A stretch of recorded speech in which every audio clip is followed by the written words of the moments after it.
Read the text aloud to the children while they listen and read it silently along with you.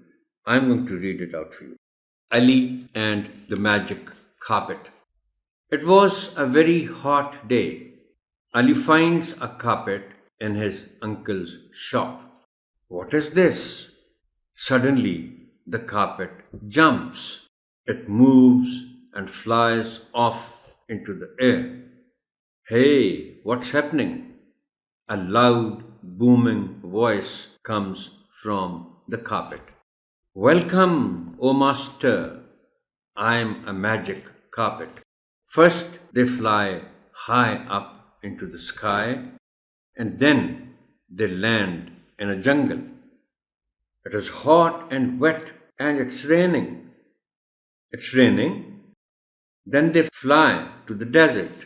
It is very, very hot and dry. It is very, very hot today. After that, they fly to the South Pole. There is a lot of ice and snow. It's freezing. Where are we now? I can't see.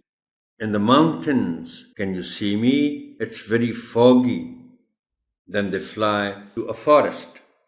It's very windy there. Oh, it's windy in the forest. Then they fly to an island in the sea. There is thunder and lightning. Let's go home. What a storm! Finally, they fly back home. The carpet lands in the shop and Ali gets off. Wow, what an adventure!